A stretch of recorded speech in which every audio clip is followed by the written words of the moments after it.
Paano nga ba mag-cash in for free from BPI to GCash online? And kung first time mo sa channel na to and gusto mo pa ng mga online tutorial videos katulad nito, please click the subscribe button. Meron dalawang paraan para libre yung pag-cash in from your BPI account to GCash account. So, paano yan? Yung unang paraan is gamit mismo yung BPI mobile app. Last time, pag nagka-cash in tayo, sa loob ng GCash natin siya ginagawa. I-tap ko yung online banks and then BPI. From here, i-enter mo lang yung amount. Halimbawa yan, tap mo lang yung next at meron ng convenience fee na 5 pesos. Pag tinap ko tong confirm, didiretso na to sa pag-cash in. Pero kung ayaw natin yung 5 pesos na fee, ganito yung gagawin natin.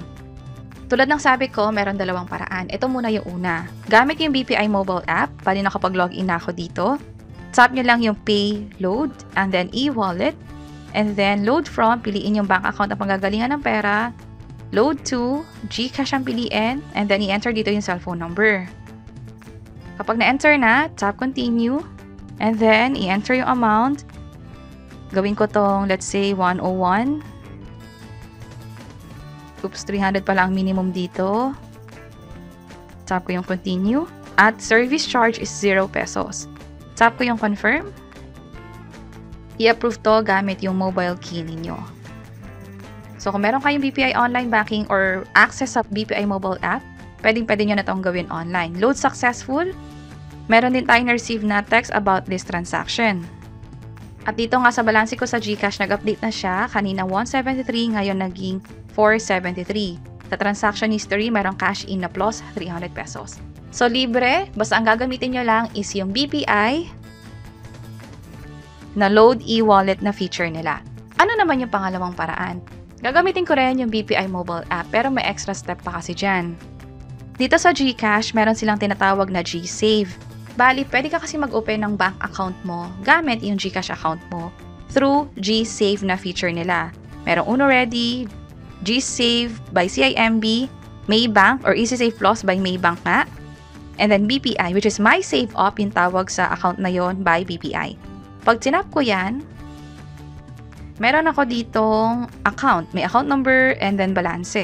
So, halimbawa, gusto kong mag-cash in ng let's say 100 pesos lang, hindi ng 300. Kanina kasi ang minimum is 300, di ba?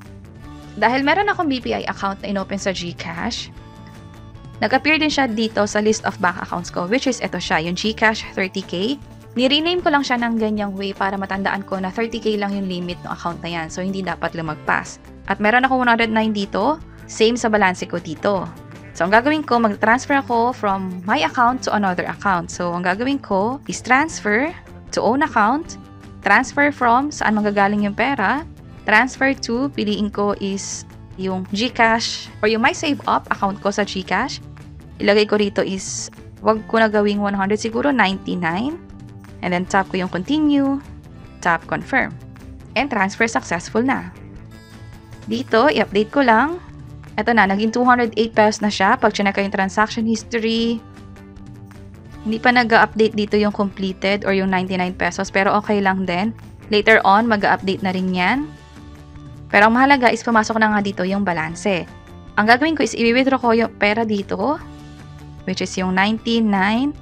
Ililipat ko siya papuntang GCash. So, napansin nyo, hindi ko na pinili yung GCash account o yung from, to. Instead, pag nag-withdraw ko, diretso, kaltas na siya. And saan mapupunta yung pera? Doon siya mapupunta sa GCash account ko. So, hintayin ko lang yung code na ma-receive ko sa phone. Ito yung code. Tap confirm. Oops, ayusin ko lang yung code. Tap confirm ulit. At withdraw completed. Tap ko yung okay. Meron din tayo na-receive na text about this. Ito na yung balance ko ngayon. Transaction history, hopefully mag-update na to. So, meron ako ditong withdraw na negative 99. So, it seems like yung transaction na ginawa natin sa loob ng GCash, yung nag-appear lang dito sa GCash mobile app. So, yung deposit na nakikita nyo rito, nung una, yung 10 pesos is from GCash, papuntang MySaveUp ko ng BPI. Yung 1 peso ganun din, winidraw ko siya palabas. Same with 99, winidraw ko siya from MySaveUp BPI to GCash wallet. Close ko lang to. Close ko lang tong G-save ko. Punta tayo sa homepage. Ito siya, naging 572. Pag chinek ko yung transaction history, CashIN is 99 pesos. So kung babalikan natin, punta tayo sa GSave. Ito ang BPI account natin na inopen via GCash, which is yung MySaveUp nga.